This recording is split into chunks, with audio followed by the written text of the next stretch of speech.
Mark entiende que los clásicos de una disciplina son más o menos como sus fundadores, sus referentes mayores, ¿no?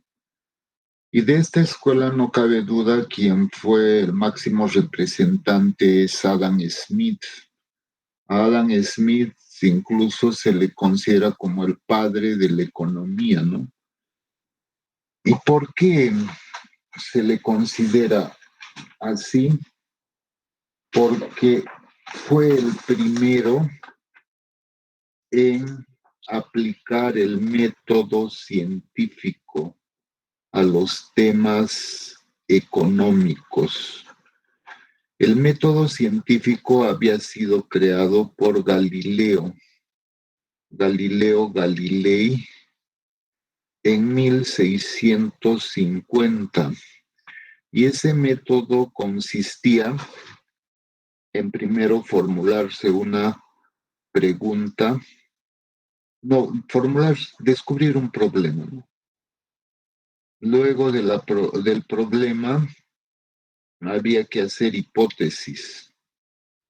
Luego estas hipótesis habían que comprobarlas en la fase de la experimentación. Luego se obtenían conclusiones y finalmente, pues, si esas conclusiones se generalizaban, se obtenían teorías, ¿no? Este método de 1650 llegó casi 100 años después con Smith en 1750, ¿no? La riqueza de las naciones creo que es 1776, pero más o menos son datos aproximados, ¿no? Smith era profesor de filosofía moral, pero en esa subcátedra hablaba de temas, ¿no? Relacionados a la economía. Y entonces comienza a utilizar pues este método científico que le había enseñado su amigo Quesnay, ¿no? Fue amigo de Quesnay, pues, Adam Smith. Entonces, una de las razones por que se le considera padre de la economía a Adam Smith es de que fue el primero en aplicar el método científico a los temas económicos. En segundo lugar, fue uno de los primeros en hacer análisis sistémicos, entender a la economía como un cuerpo, como un sistema. Sabemos que un sistema tiene entradas, procesos y salidas. Y en todo caso, el mejor ejemplo de este análisis sistémico son los mercados. Ya en los mercados, pues acuden ofertantes y demandantes, se ponen de acuerdo sobre un precio y se hacen las transacciones, ¿no? O sea, el mejor ejemplo de ese análisis sistémico es el mercado. Pero en el mercado también las personas acuden libremente, sin que nadie les obligue. Y entonces de allí surge pues la libertad como valor principal. Y allí se convierte en defensor del liberalismo, ¿no? Entonces, básicamente por eso se le reconoce, ¿no?, como padre de la economía.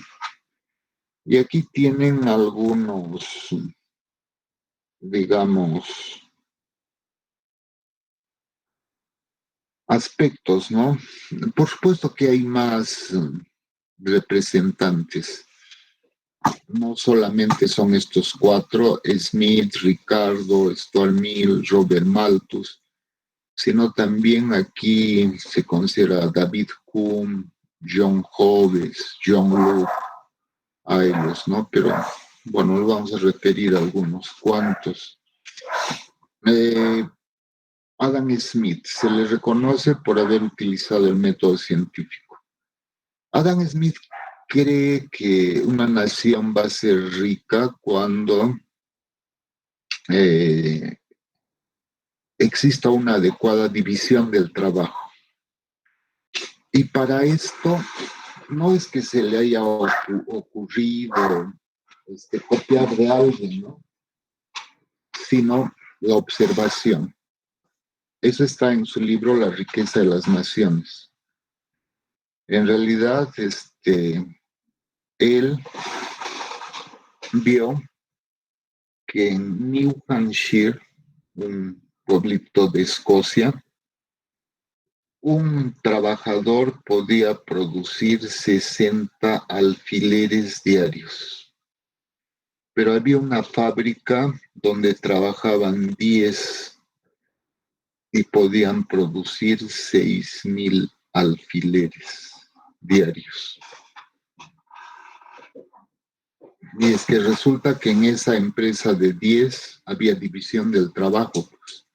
Una persona fundía el metal, el otro le daba forma, el otro le ponía la cabeza, lo empaquetaba, ¿no? Y entonces una diferencia de 1 a 1,000 más o menos se presentaba. Esos son productos de sus observaciones, observó lo que sucedía en esa fábrica, repito. Un solo trabajador haciendo todo el proceso se podía obtener solamente 60 alfileres diarios, pero 10 trabajadores haciendo división del trabajo podían hacer hasta 6,000 eh, alfileres diarios, ¿no? Eso le dio pie para que elaborara esa su teoría de la división del trabajo y que fue tan potente que dio lugar a que surgieran Taylor, Fayol, Ford también. Y ellos son pues los creadores de la administración. La administración es después de la economía, pero si se lo debemos también la creación a él, Adam Smith. Ya, entonces, división del trabajo, también él es el que pone, ¿no? De que los hombres son egoístas, luchan por lograr su interés personal. Y en términos de comercio exterior, las ventajas absolutas de su teoría. David Ricardo fue una especie de continuador de Adam Smith, a pesar de no conocerse, ¿no? El pensamiento de David Ricardo es 50 años después que Smith, y David Ricardo fue una especie de genio. Él murió casi joven, a los 53 años, pero muchas de sus teorías se nos siguen enseñando en la universidad, ¿no? En la economía. Por ejemplo, las ventajas comparativas, que en pocas palabras quiere decir que un país debe especializarse en la producción de aquellos bienes que pueda producirlos en forma abundante y barata. Y esto dio pie para el surgimiento de otras teorías de comercio exterior. O sea, la teoría primigenia de comercio exterior es la de Ricardo, las ventajas comparativas. Esta teoría ha sido superada en la actualidad por otras más modernas, como las ventajas competitivas, ¿no? De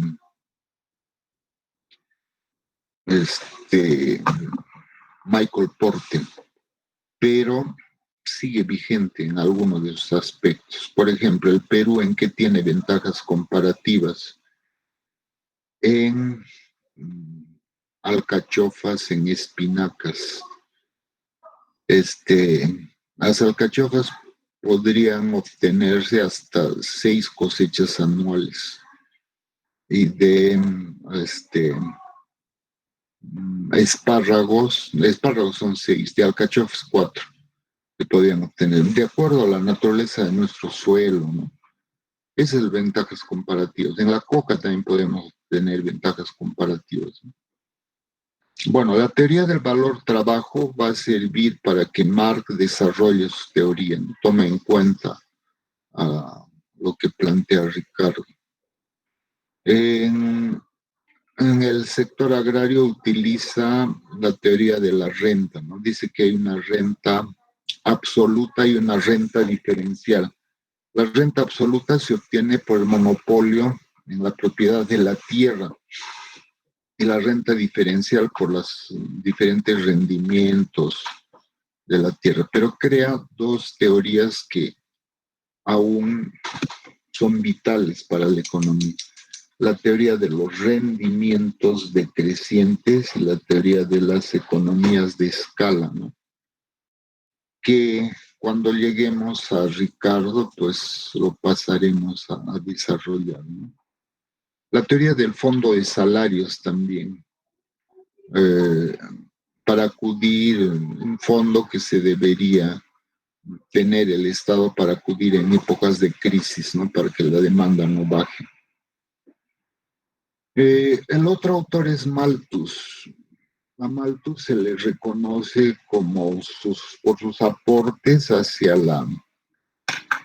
el estudio de la población, ¿no? Él dice que los alimentos crecen en progresión aritmética, pero la población en progresión geométrica, o sea, ahí hay un desfase. Eso es lo que estudian. Stuart Mill, la ley del interés personal, la cuestión de la libre competencia, eh, apoyando pues, ¿no? Que no debería intervenir el Estado en la economía.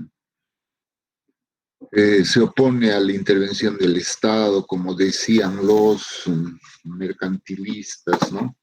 Al igual que Ricardo, considera que debería haber un fondo para el salario y que los precios se fijen por la oferta y la demanda, ¿no?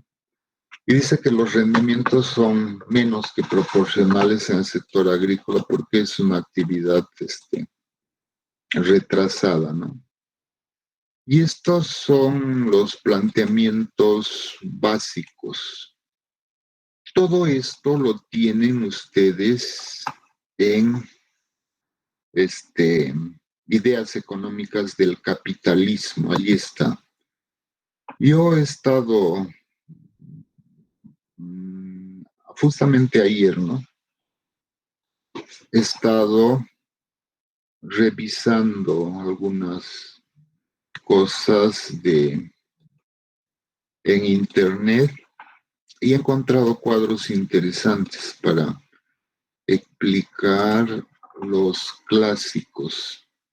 Vamos a revisar esto, ¿ya?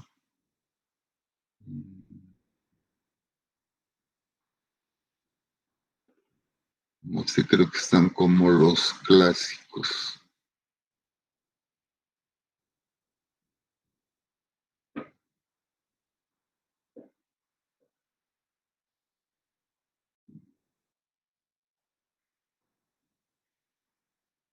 Vamos a volver después a estos cuadros de ideas económicas del capitalismo.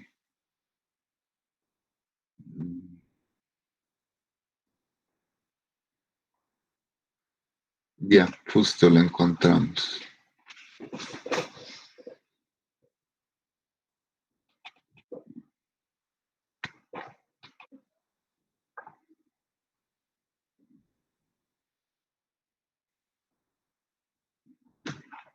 Bueno, algunas cosas para empezar.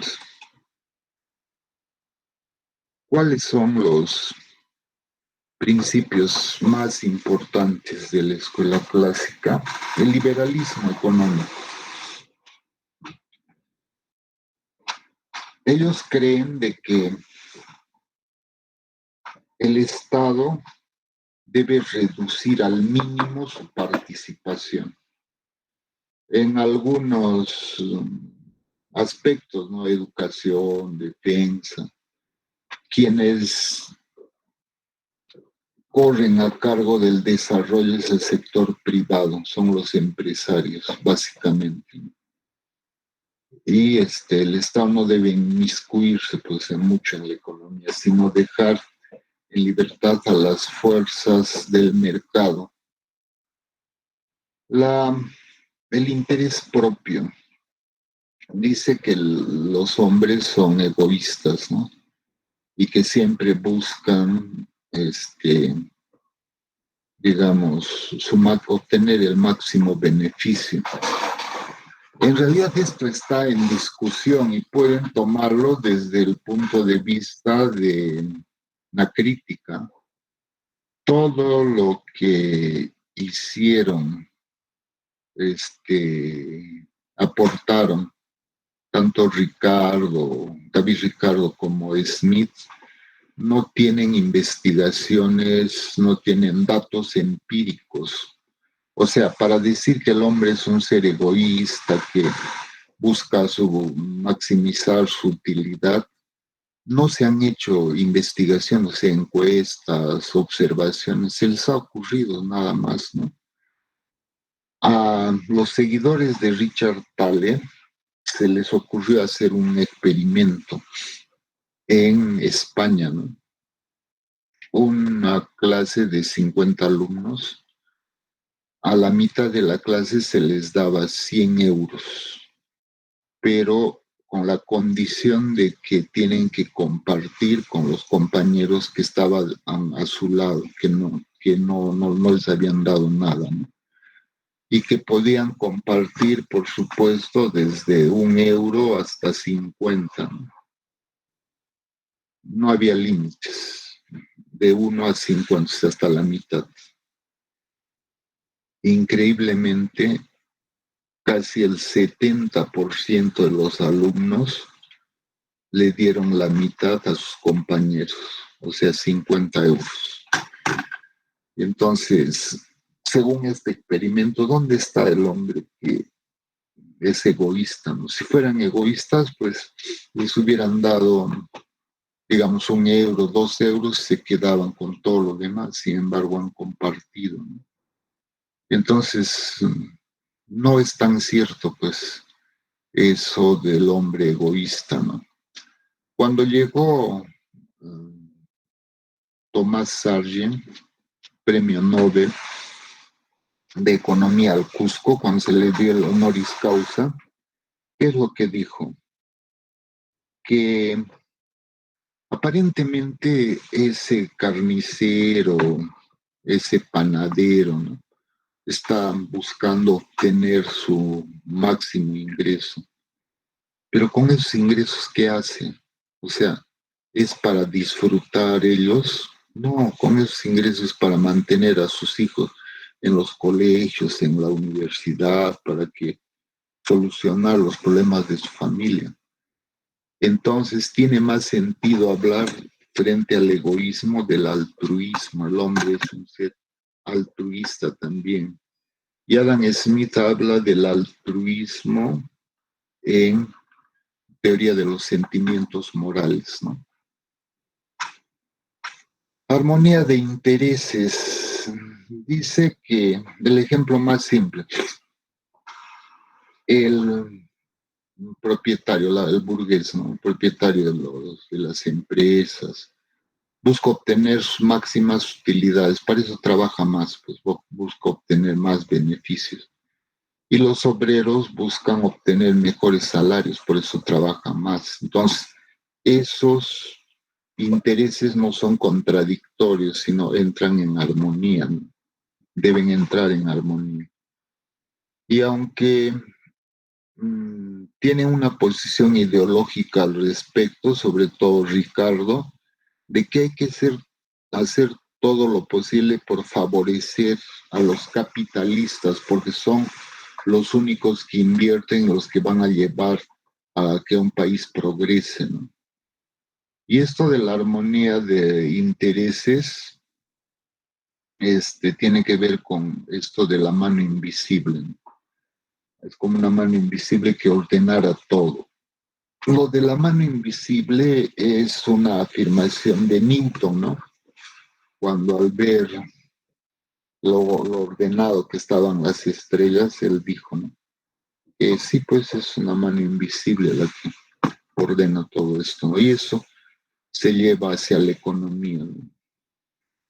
Los clásicos también, digamos, le dan importancia a los factores productivos y a las actividades económicas, básicamente a la industria, ¿no?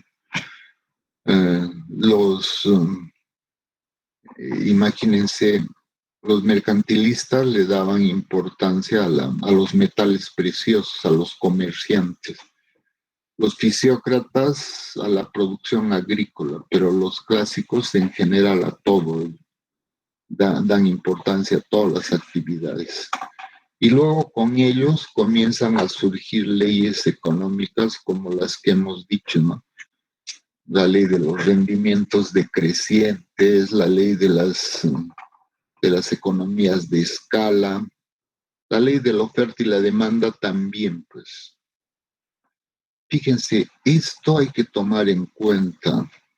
Lo van a repetir cuando hagan los cursos, ya lo han hecho, de macroeconomía. La pregunta puede ser, ¿cuáles son los supuestos de la escuela clásica? ¿Cuáles son los supuestos de los fisiócratas? ¿Cuáles son los supuestos?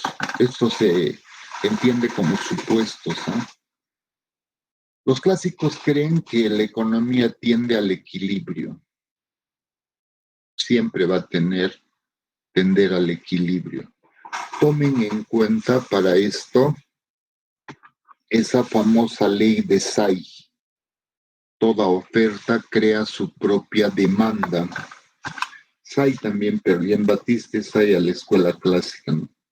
Toda oferta crea su propia demanda. O sea, la economía crece en equilibrio, pues, sin que y ese equilibrio se logra por sí sola, ¿no? Las fuerzas del mercado, oferta y demanda, el Estado no debe intervenir.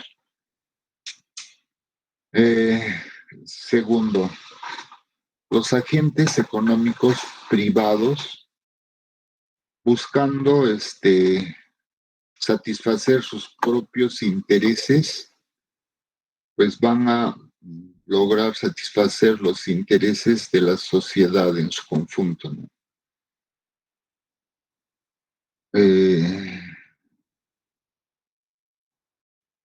A lo anterior, o sea, no se oponen a que la fuente de riqueza sea el comercio, la agricultura. A eso incorporan además la industria, ¿no? Y por supuesto aportan métodos de análisis para estudiar la sociedad. Bueno, este cuadro no se entiende mucho. ¿Cuáles son las características de la escuela clásica? Algunas de ellas están aquí. La investigación económica, pues, es ordenada, sistemática, ¿no? Científica. Y su objetivo es descubrir leyes económicas, ¿no? Estudian el funcionamiento del sistema capitalista, cómo es que funciona, cómo es que se obtiene la producción, la ganancia. Y hablan del proceso histórico, ¿no? Cómo se da origen al capitalismo. Si leemos La riqueza de las naciones de Smith, le dedica un capítulo a hacer una especie de historia del pensamiento económico. Claro, lo conocido hasta ese momento, ¿no? Y la riqueza de las naciones tuvo una importancia vital en su tiempo, ¿no? Fíjense, no sé si han visto la película del Conde de Montecristo, ¿no? Estando en la cárcel, Edmundo Dantes, que había sido preso por sus amigos, lo hicieron meter preso por envidia, ¿no? Se encuentra con un abad, un sabio, y este abad le enseña a leer y ya te he enseñado, le enseña a luchar, a varias cosas, ¿no? Y ya te he enseñado lo básico, ahora te dejo libros para que tú leas lo mejor del conocimiento. Y dentro de ellos le da la riqueza a las naciones, le está dando de Adam Smith, pues, ¿no? O sea, tuvo una gran importancia. Y ha tenido gran importancia los libros de los clásicos, que una de las fuentes y partes integrantes del marxismo es pues la economía política inglesa, ¿no? En base a sus pensamientos se ha desarrollado el marxismo, otras corrientes, ¿no? En el sistema. Ya, esto también hay que considerar como una especie de supuestos, competencia perfecta. ¿Qué entienden por competencia perfecta? Aquello que les ha enseñado en Introducción a la Economía 1, de un mercado donde exista estandarización del producto, sea un producto homogéneo, que los productos sean iguales. Segundo, libre movilidad de factores. Tercero, que no exista información asimétrica, etcétera. Ese mercado, esto que es opuesto al monopolio, es lo que se presentaba, según los clásicos, en todo su mercado, en todos los mercados, ¿no? La competencia perfecta. Bajo esas mismas características que se les ha enseñado, ¿ya? El segundo punto, el Estado no debe intervenir en la economía, pues, en el funcionamiento. Hay que dejarlos libremente que funcionen. Y se va a regular mediante una mano invisible, ¿no? Fíjense el otro, que los precios son flexibles. O sea, nadie puede fijar sus precios mediante acuerdos cartelizados, ¿no? Como hacen los monopolios y los oligopolios, sino que los precios se acomodan para lograr el equilibrio. Eso es lo que más o menos ellos plantean. Bueno, aquí tenemos pues algunos de los aportes de Smith a la economía, la división del trabajo, del cual ya hemos comentado, ¿no? Que es de una importancia vital para lograr la productividad y para que una nación se desarrolle. Profesor, disculpe, no está compartiendo pantalla. Ya.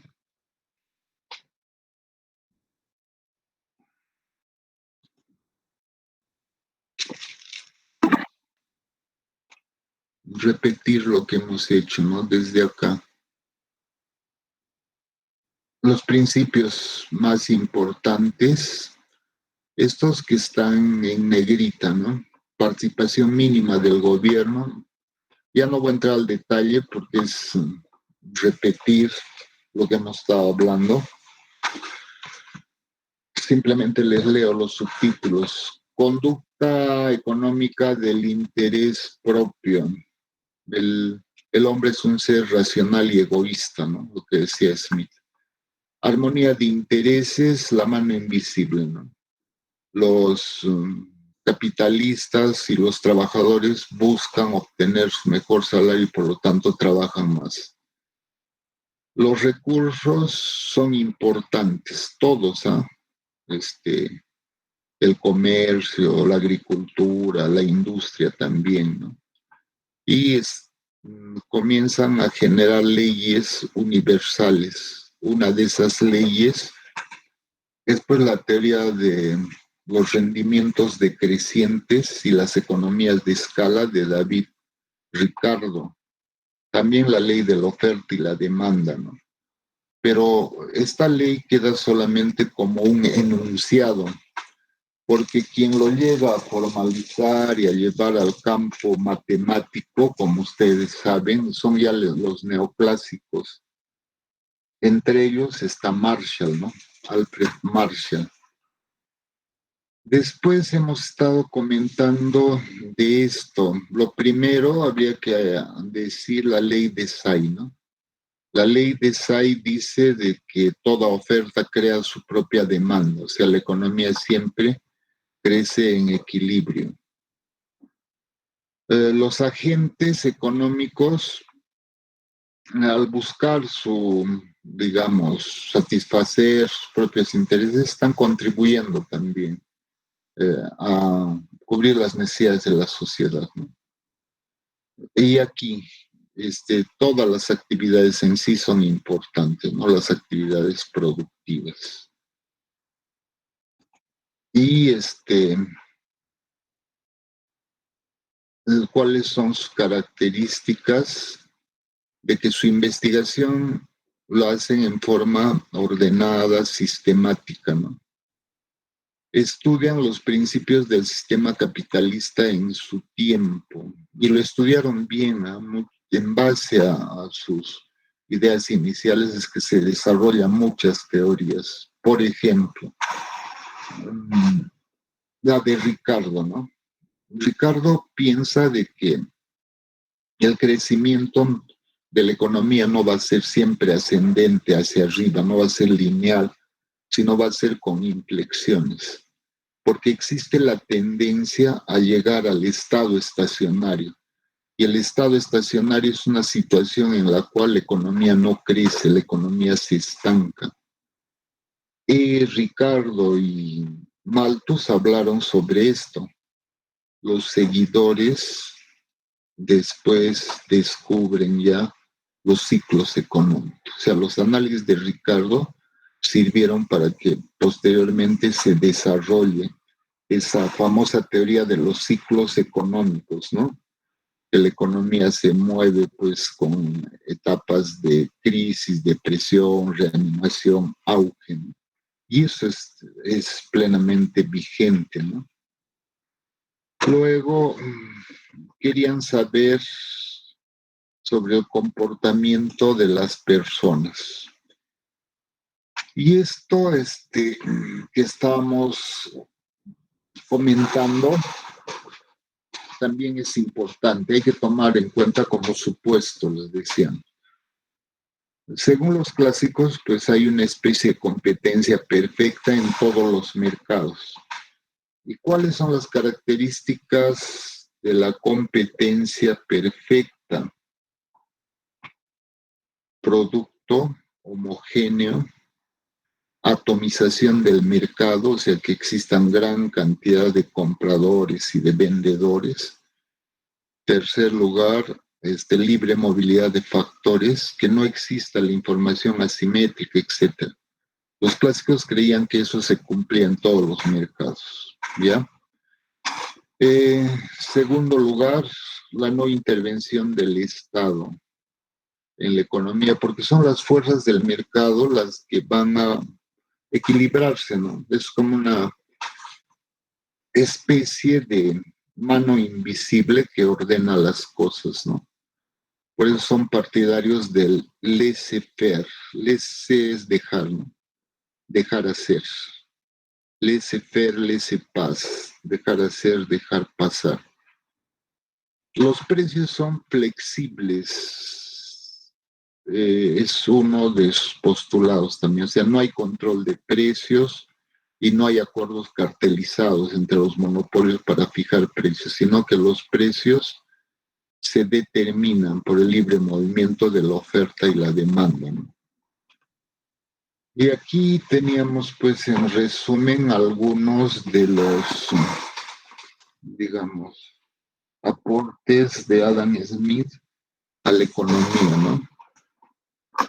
División del trabajo, ya les hemos explicado que esto es una de las cosas más importantes de repente, porque esto de Adam Smith dio pie para que aparecieran personas como Fayol, como Taylor, como Ford, que crearon una nueva disciplina que es la administración.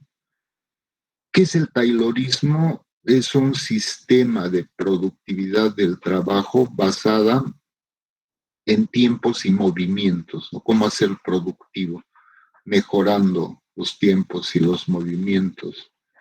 El Fordismo simplemente es que te lleven a cada trabajador en palancas una especie de los productos para que le hagan una pequeña operación, entonces se hace más rápido, ¿no? La cadena de mando. En realidad, Henry Ford no fue el descubridor del automóvil. Ya otros habían descubierto, entre ellos Huguet. Lo que él hizo era cómo obtener automóviles en el menor tiempo posible y más baratos. Y eso le salió en el modelo T, pues se pudo obtener un automóvil a $3,500, ¿no? En su tiempo, que era baratísimo. Entonces se condujo en base a la división, al estudio de la división del trabajo, ¿no? Luego lo de la mano invisible, que no es científico, es más cuestión religiosa, ¿no?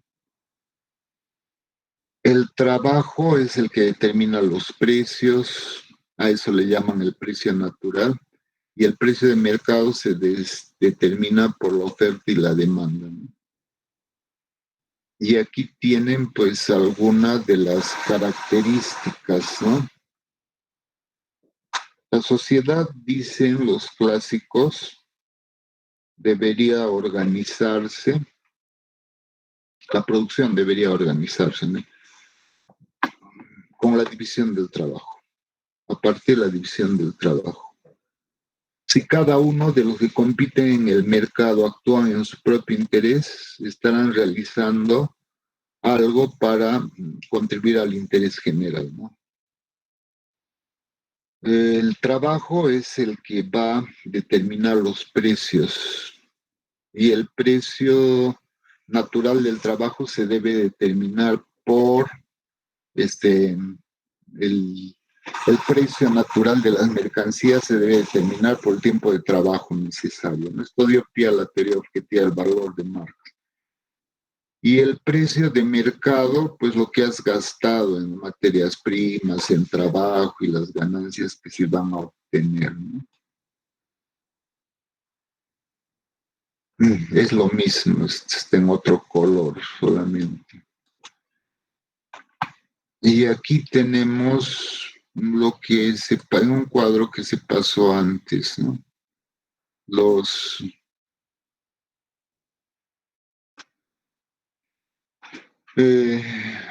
Adam Smith, los representantes.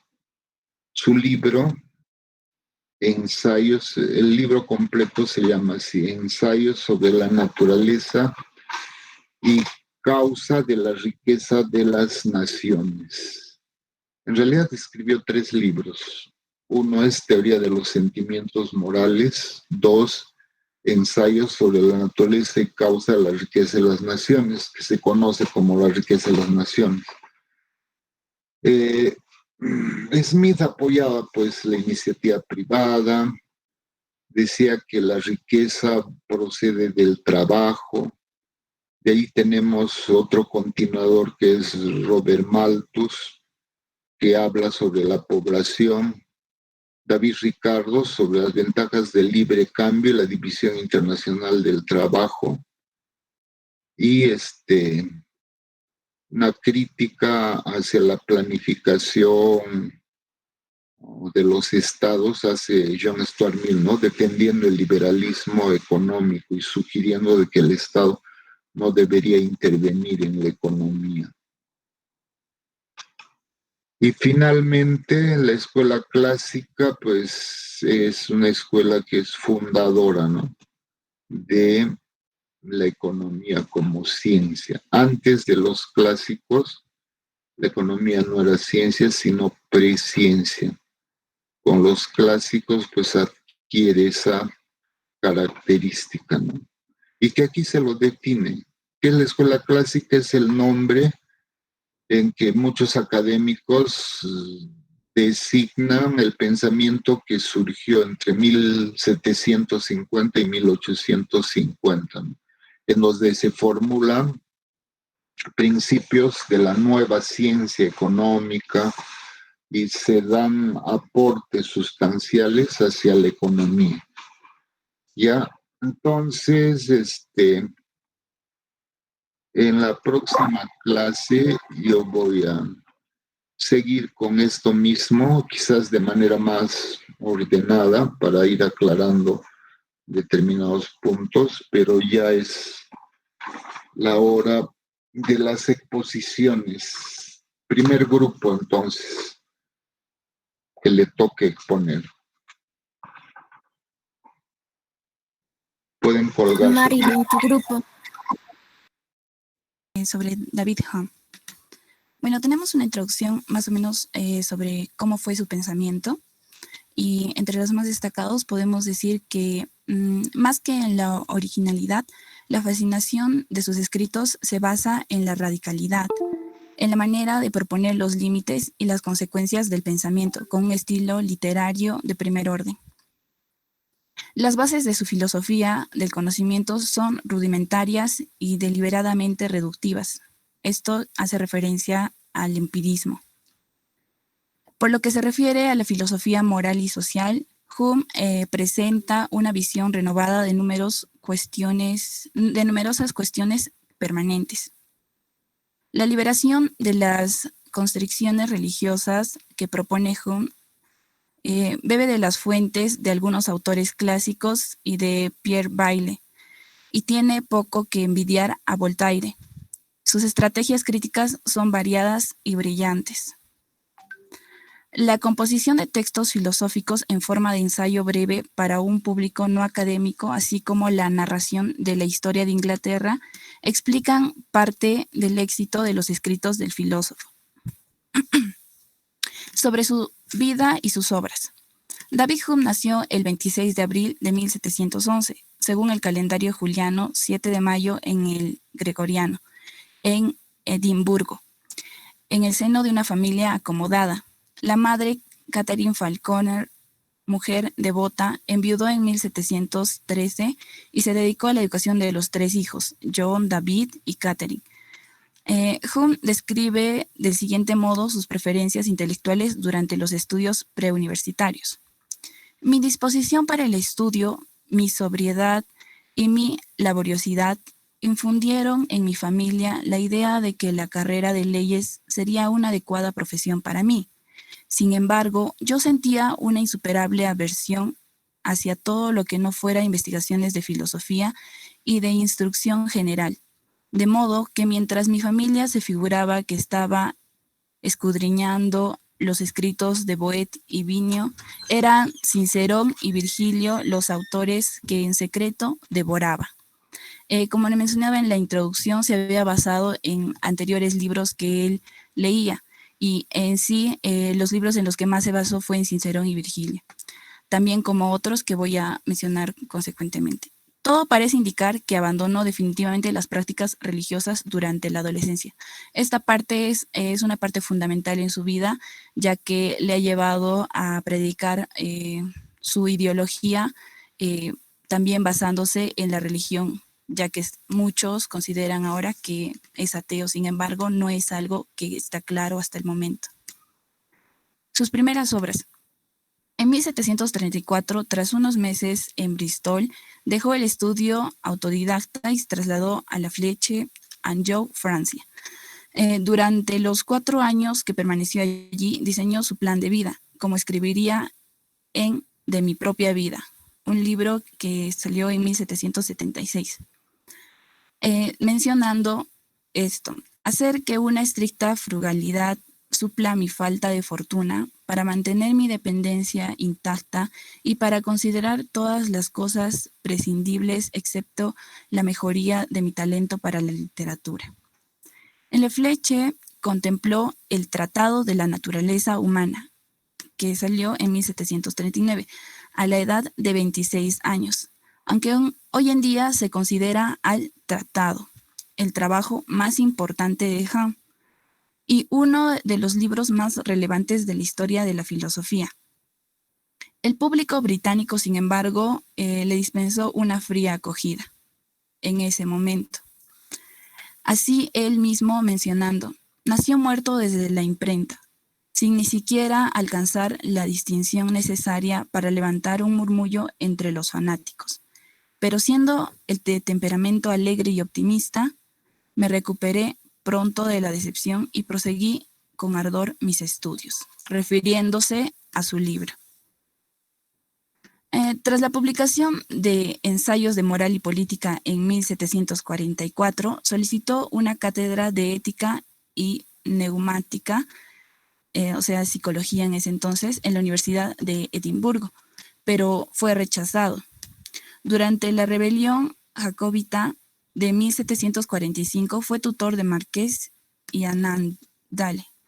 Fue entonces cuando comenzó su gran trabajo histórico, La Historia de Inglaterra, obra publicada en 6 volúmenes entre 1754 y 1762, que alcanzaría un éxito considerable, a diferencia de lo que ocurrió con el tratado. En sí, él consideraba que ambas obras tenían gran relevancia. Sin embargo, La Historia de Inglaterra tuvo mucha más acogida que el tratado. Hume fue acusado de herejía por la Iglesia escocesa, pero sus amigos le defendieron alegando que al ser ateo estaba fuera de la jurisdicción de la Iglesia de Escocia. A pesar de resultar absuelto, y posiblemente debido a la oposición de Thomas Reid de Aberdeen, que durante ese año criticó su metafísica desde el cristianismo, le fue denegada la cátedra de filosofía en la Universidad de Glasgow.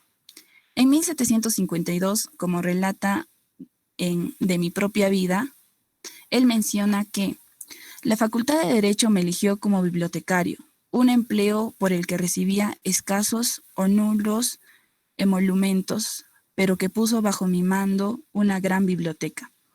Esto se refería a que Hume realizaba, gracias a ese empleo, podía realizar sus estudios, podía realizar sus investigaciones, porque se encontraba en esa biblioteca, la cual le había otorgado demasiada sabiduría, demasiadas oportunidades para que él pueda continuar con sus estudios. Reconocimiento de sus obras. El ensayo de Hume de la superstición a la religión estableció las bases del pensamiento laico, que es un gran aporte a este pensamiento.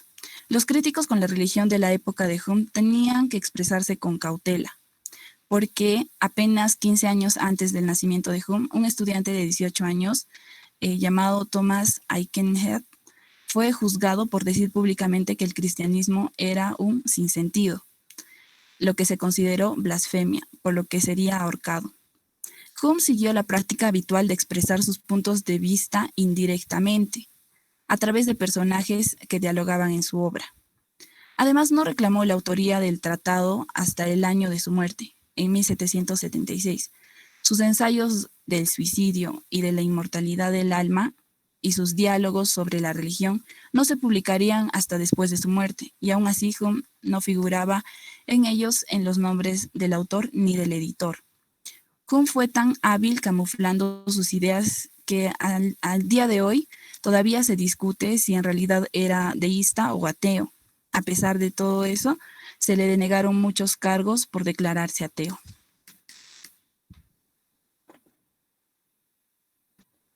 Continuamos. Continuando con la exposición, yo les voy a hablar del empirismo. Empirismo pertenece a una corriente filosófica de Gran Bretaña que perteneció al siglo XVII. Quien dice que John Locke fue el verdadero impulsor del empirismo filosófico y del liberalismo político en Gran Bretaña. También dice que el empirismo surgió como una teoría opuesta a ciertos postulados por los racionalistas, que el principal representante vendría a ser René Descartes, quien dice que las ideas son innatas. Para los empiristas, la base de nuestro conocimiento, así como su límite, se encuentra en la experiencia. Según el empirismo, frente al racionalismo, la experiencia es la única fuente del conocimiento y no existen ideas innatas. El empirismo del siglo XVIII, representado por David Hume, puede ser incluido en el ámbito de la definición histórica y conceptual de la Ilustración, que es un movimiento cultural de amplia influencia en Francia, que dicho país es su cuna, Inglaterra y Alemania. Para Hume, conocer es básicamente percibir, por lo que todo nuestro conocimiento se elabora a partir de percepciones, las cuales pueden ser de dos tipos: impresiones y ideas. El conocimiento de hechos se produce siempre por experiencia. Este es, en todo caso, contingente y particular, como los hechos mismos.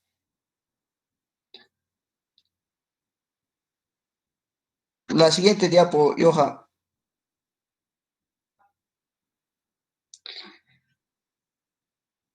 La crítica a la metafísica, el problema de la causalidad y la sustancia. Dice que la metafísica había sentado tradicionalmente su fuerza argumentativa en dos principios: la causalidad y la sustancia. El problema de la causalidad, según los empiristas, dice que todo lo que existe tiene una causa y que por tanto podemos establecer entre los hechos una relación de causa y efecto. La conexión de la causalidad que establecemos entre ellos no tiene una validez universal y necesaria, sino solo contingente y particular, porque dicha validez está sometida a prueba, experiencia y las pruebas por definición son siempre particulares. También dice que la causalidad es el hábito o costumbre de la observación de los hechos en el pasado, lo que nos induce a creer que podemos conocer el futuro de los hechos, pero no es posible conocer un hecho futuro, sencillamente porque no existe y porque el conocimiento de los hechos está basado en la experiencia y no hay experiencias futuras.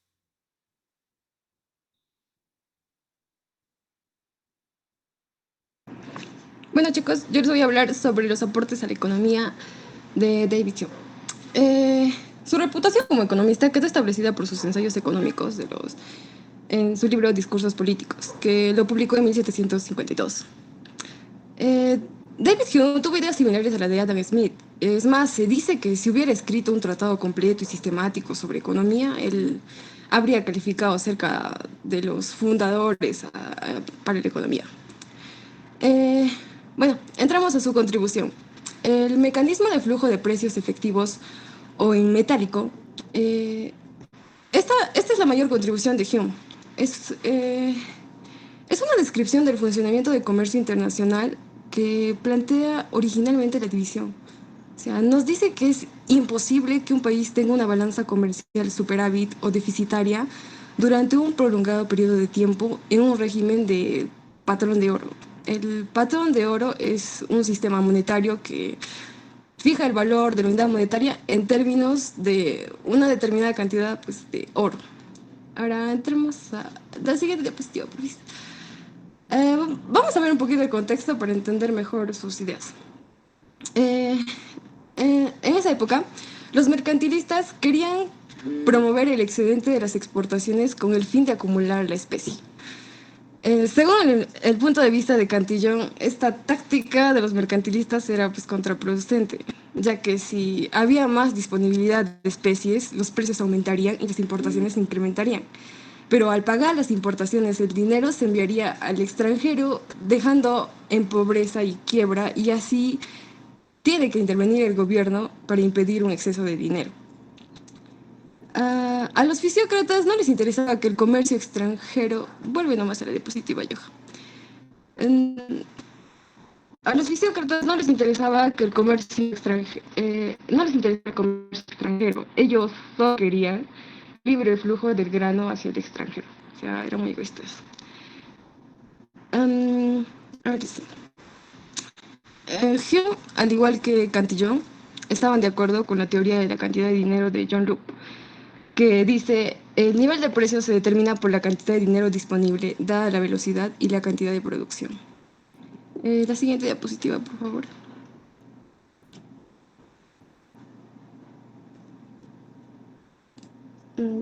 La siguiente diapositiva, ya.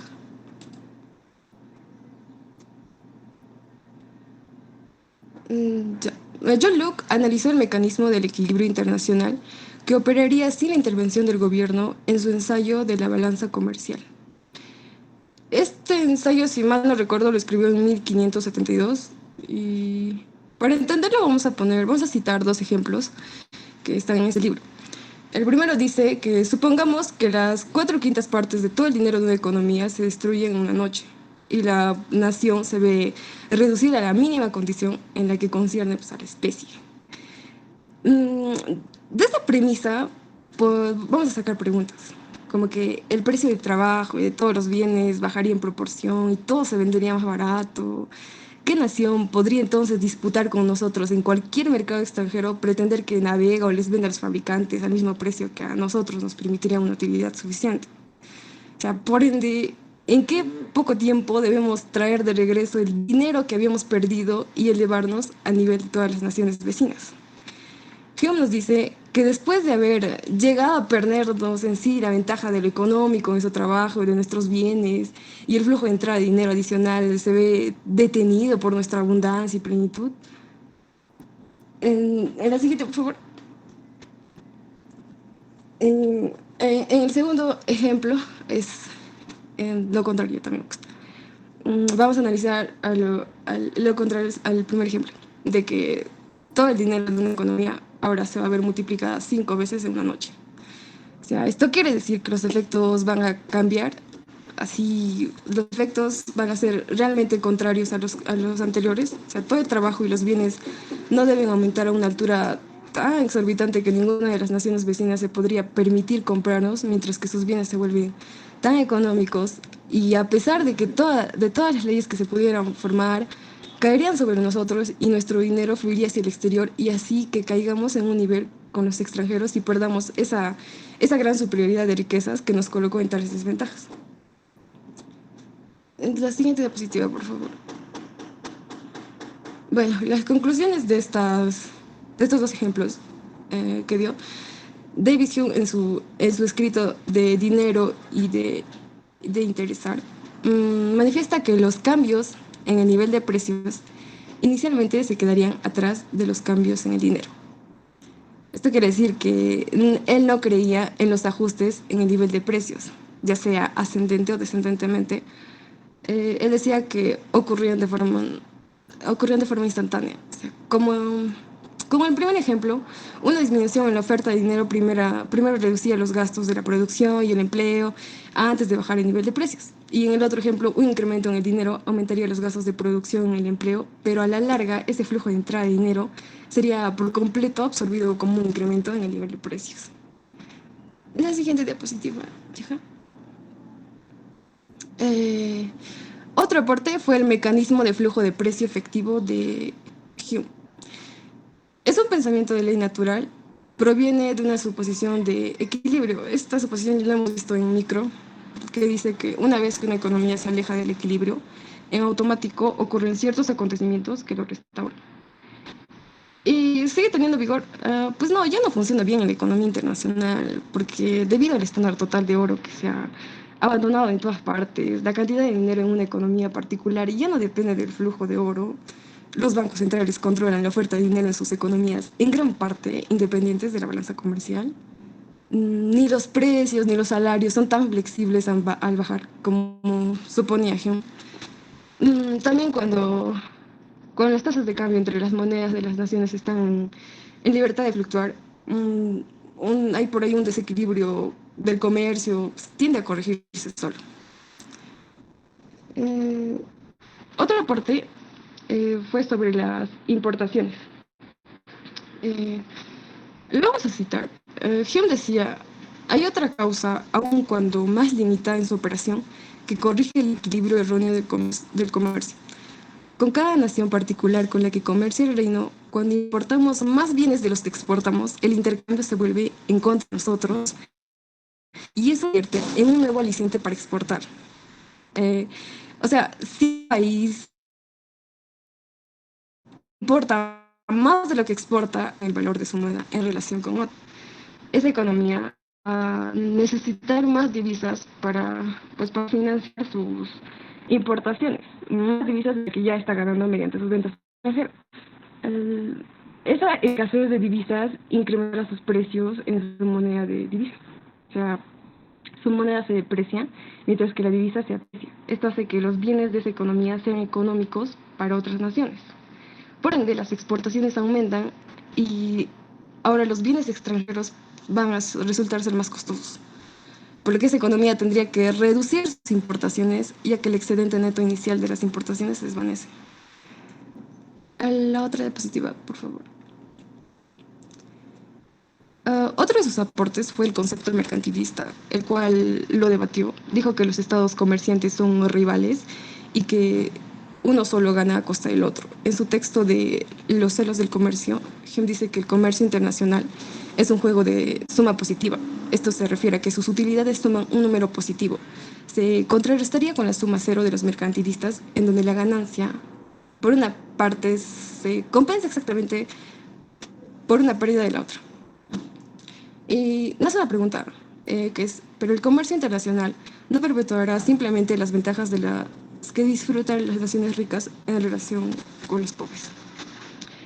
Y en una carta para Lord Keynes, Hume le responde y le dice que no, que las provisiones en el trabajo se vuelven más costosas en las naciones ricas. Los países más pobres pueden competir con éxito en las fabricaciones más toscas y después ya en las más elaboradas.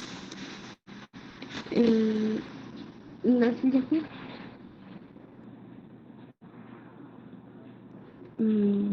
Ya.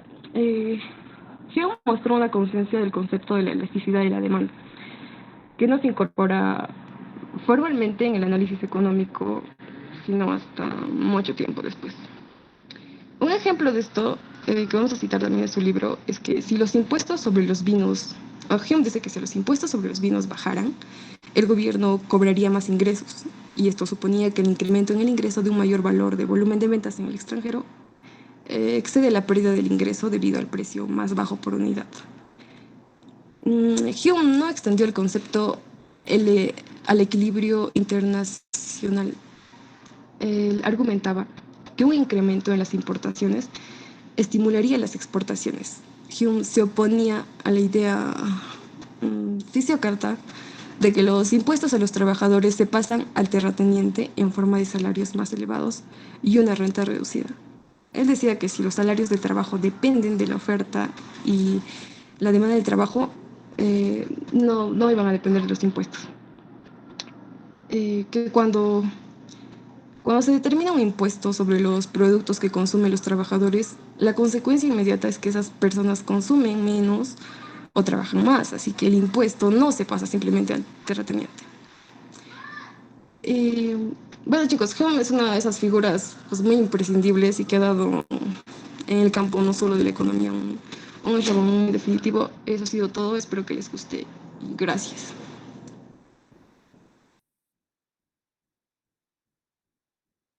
Se le agradece al grupo. ¿Tenemos otra exposición? El grupo de Melissa, por favor. Ya.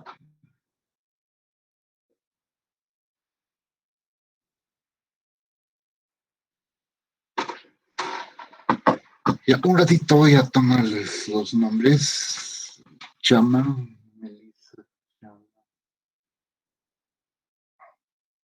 Casa Patricia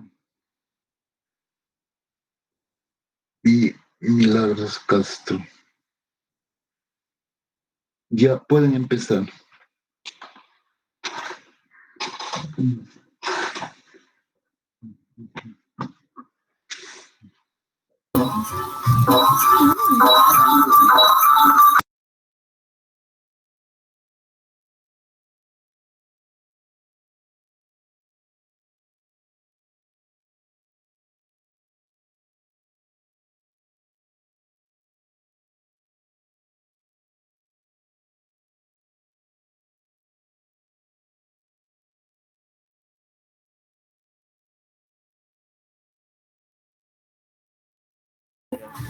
Bien, Albert.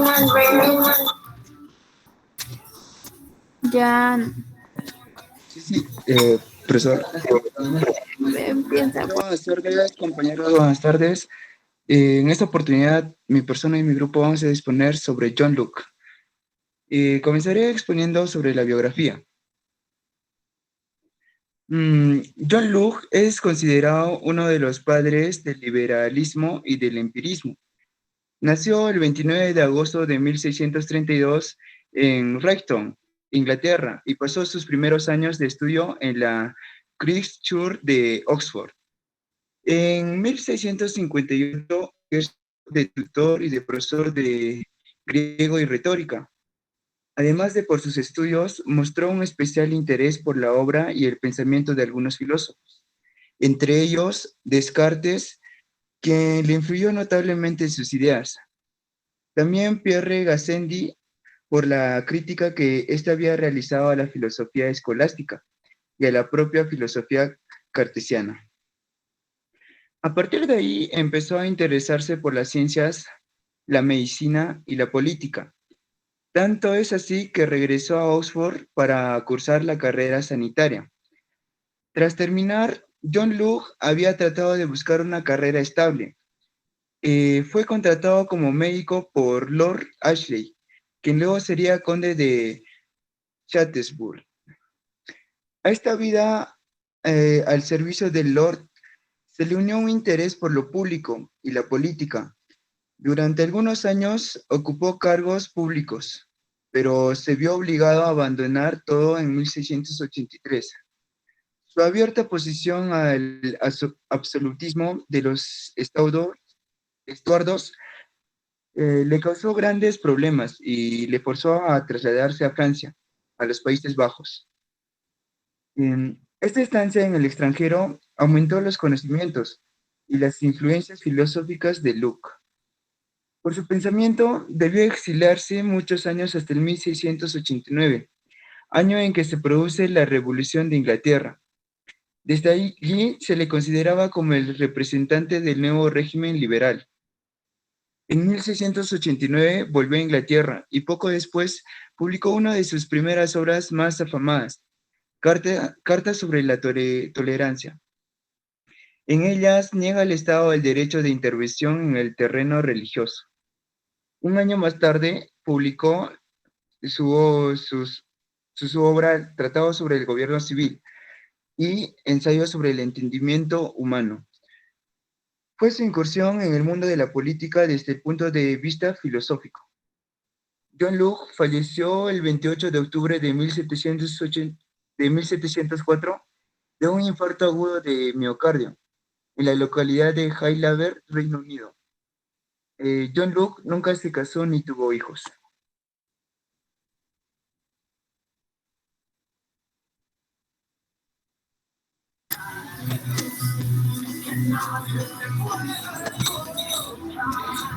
De conservador a defensor de la Revolución, en 1662 entró a formar parte de la Royal Society, una entidad que estaba volcada en el fomento del conocimiento de la naturaleza. Y es que de esta manera se le reconocía como uno de los científicos más importantes de su época en las ciencias experimentales. En ese momento, Luke comenzó a modificar sus posiciones políticas y a convertirse este, en uno de los partidarios de lo que fueron las políticas liberales, y cuyo cambio político le llevó más adelante a exiliarse en Francia durante los años de 1675 y 1679. Y allí es donde trató y conoció lo que era el pensamiento y la intelectualidad francesa de esa época. Y posteriormente, entre 1683 y 1689, él regresó a su exilio, pero en esta vez ya era en Holanda. Y en 1686, Luke ya era pues conocido como uno de los partidarios más enérgicos de la revolución gloriosa que llevaría a Guillermo de Orange, en ese entonces gobernador de Holanda, al trono inglés.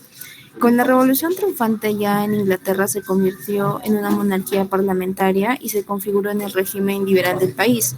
Y ya de vuelta en Inglaterra, John Locke fue reconocido como uno de los intelectuales claves del nuevo sistema político británico, y a partir de ese momento se dedicó plenamente a su actividad filosófica. De este periodo datan sus principales obras: Cartas sobre la tolerancia, dos tratados sobre el gobierno y ensayos sobre el intelecto humano.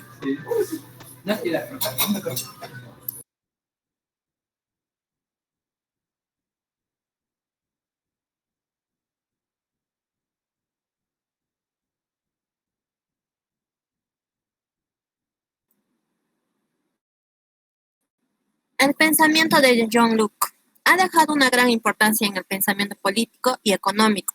Sobre asuntos políticos escribió en 2 tratados sobre el gobierno y en cartas sobre la tolerancia. En estas, el filósofo se convierte en defensor de las libertades de los hombres y de la tolerancia religiosa. Siguiente, por favor.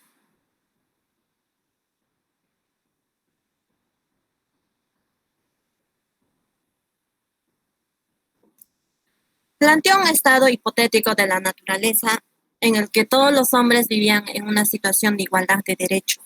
En su proyección, todos los hombres disfrutaban del derecho a la libertad, la vida y a la propiedad. El ejercicio de estos derechos se limitaba a su persona porque existía una ley de la naturaleza basada en la razón.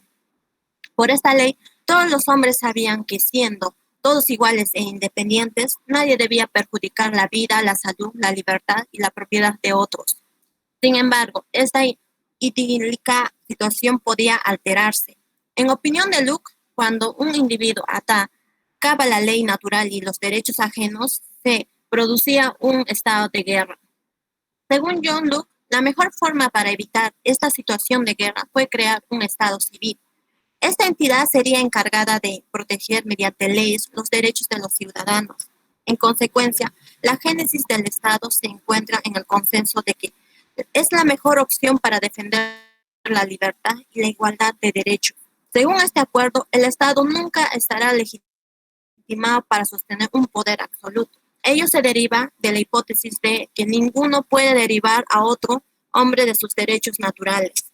Estos derechos, libertad, propiedad y vida, no han sido otorgados por el soberano. En consecuencia, no pueden ser vulnerados por nadie, individuo o institución bajo ningún concepto.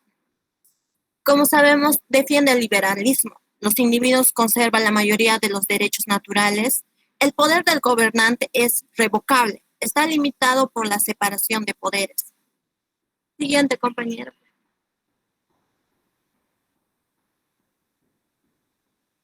El empirismo.